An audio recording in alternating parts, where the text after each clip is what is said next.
வணக்கம். செம்மறியாட்டு கூட்டம். அதுலேருந்து ஒரு ஆடு எந்த டைரெக்ஷனில் போதோ அதே போல் எல்லா ஆடுகளும் பின்தொடர்ந்து போயிட்டே இருக்கும். இன்றைக்கி அதிமுகவில் அப்படி தான் இருக்குது. அதிமுகவில் இருக்கிற ஒருத்தர் தாவேக்கா சைடு போனாங்க அப்படின்னா, இப்போ கும்பல் கும்பலாக அப்படியே தாவேக்கா சைடு போக ஆரம்பிச்சிட்டாங்க. முதல்ல சனிக்கிழமை ஆச்சுன்னா தான் தாவேக்காவில் யார் இணைய போகிறா அப்படிங்கிற மாதிரி ஒரு லிஸ்ட்டை போடுவாங்க. இப்போ டெய்லி தாவேகா கட்சிக்காரங்களுக்கு இந்த ஆதவர்ஜுனா பூஸ்லி ஆனந்துக்கெல்லாம் வேறு வேலையே இல்லை. அவங்களாம் அமைச்சர் பொறுப்பில் இருக்கிறாங்க. ஆனால் அவங்க எந்த அமைச்சர் பதவியும் பார்க்குறதே இல்லை. அதிமுக கூடாரத்தை காலி பண்ணிவிட்டு கொண்டு இங்கே சேர்க்கணும், அவ்வளோதான். கிட்டத்தட்ட ஒரு 15-16 தொகுதிகளுக்கு இடைத்தேர்தல் நடத்தணும். அது தாவேகா தனிப்பெரும்பான்மையில் ஆட்சி அமைக்கணும் அப்படிங்கிறதுல மட்டும் முடிவெடுத்துட்டாங்க. அதனால் அதிமுக எம்எல்ஏக்கள் எல்லாமே ராஜினாமா பண்ணிவிட்டு தாவேகாவில் போய் நிற்கிறாங்க. இந்த நேற்று கூட வைகை செல்வன் எல்லாமே இது பண்ணாங்க, ராஜினாமா பண்ணார். இன்றைக்கி போய் அவர் தாவேகாவில் இணைய போகிறார். அவர் கூட முன்னாள் அமைச்சர்கள் சிலரும் போய் இணைய போகிறாங்க அப்படின்னு சொல்கிறாங்க. பார்த்தா அதிமுகவே காலியாகிடும் போல் இருக்குது. அந்த மாதிரி இருக்குது. இதுக்கெல்லாம் முழுக்க முழுக்க காரணம் யாருன்னு கேட்டிங்கன்னா எடப்பாடி பழனிசாமி. இன்னும் எடப்பாடி பழனிசாமி இந்த ஆணவ போக்கோடு இருக்கிறது அதிமுக தொண்டர்களுக்கு சுத்தமாக பிடிக்கல. எம்ஜிஆர் காலத்துலேருந்து ஜெயலலிதா காலத்துலேருந்து இருக்கிற அதிமுக தொண்டர்கள் நிறைய பேர் வெறுத்து போயிட்டாங்க. இனிமேல் அதிமுகவில் இருந்தால் பிரயோஜனம் கிடையாது.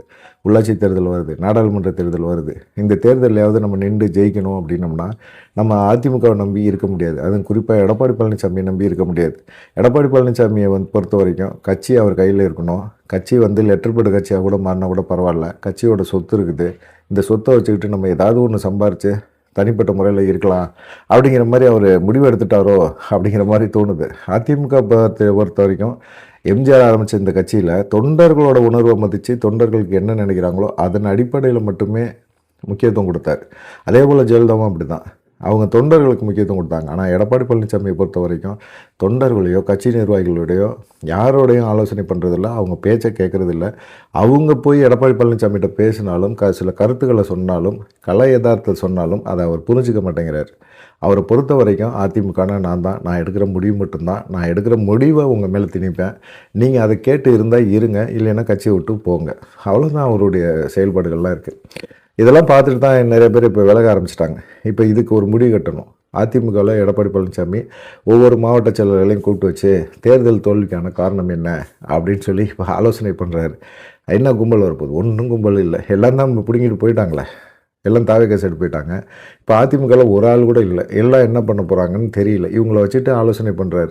இவங்கள உடனே ஒரு மாவட்ட செயலர் நிற்கிறாருன்னா, ஒரு மாவட்ட செயலர் வெளியேறாருன்னா, முன்னாள் அமைச்சர் வெளியேறினா அந்த பகுதிக்கு ஒரு மாவட்ட செயலர் இவர் நியமனம் பண்ணுறாரு. அதுக்கெல்லாம் ஆள் இருக்குது.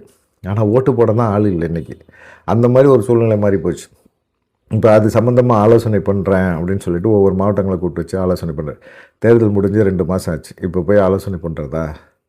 உண்மையிலே ஆலோசனைங்கிறது ஏன் கட்சியை விட்டு போகிறீங்க அப்படின்னு சொல்லிட்டு இப்போ மாவட்ட செயலாளர்கள் சிலர் என்ன செய்கிறாங்க, அதிமுகவில் இருக்கணும், அதிமுக கட்சியை வளர்க்கணும் அப்படின்னு நினைக்கிறவங்க சிலர் இருக்காங்க.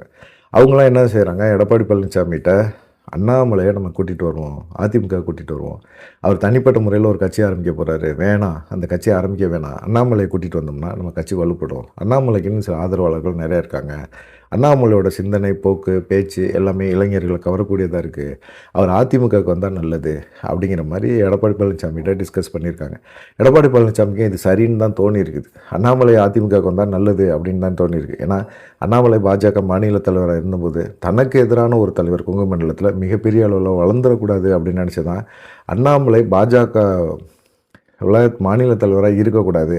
அப்படி இருந்தால் நாங்கள் கூட்டணி தொடர்பான பேச்சுவார்த்தையை நடத்த மாட்டோம், அண்ணாமலையோட எந்த விதமான டிஸ்கஷனும் பண்ண மாட்டோம் அப்படின்னு சொல்லி பாஜக மேலிடத்துக்கு அழுத்தம் கொடுத்த எடப்பாடி பழனிசாமி இப்போது அண்ணாமலைகிட்ட போய் சரணடையக்கூடிய நிலைமைக்கு இருக்கிறார்.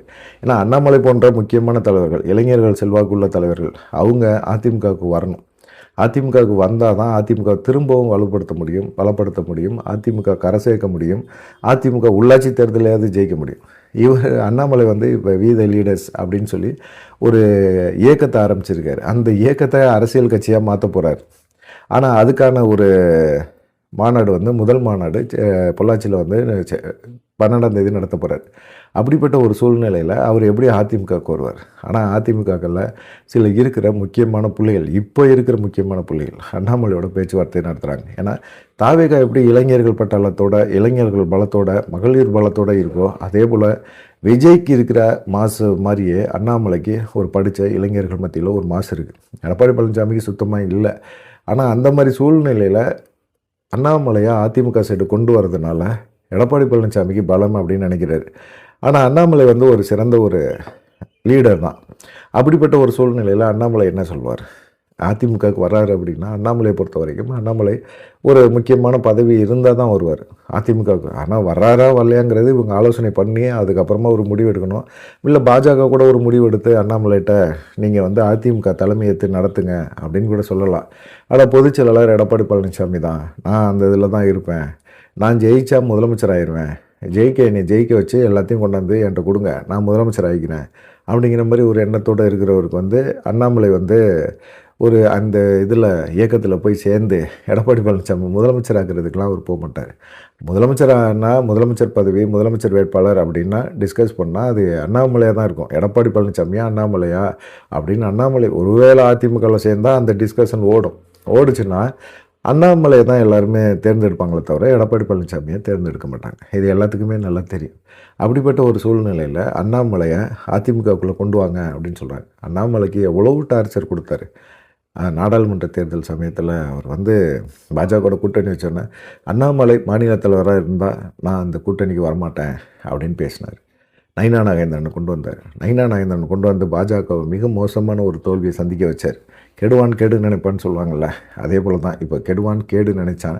பாஜக கேடு நினச்சார். பாஜக தமிழ்நாட்டில் வளரக்கூடாதுன்னு நினச்சார்.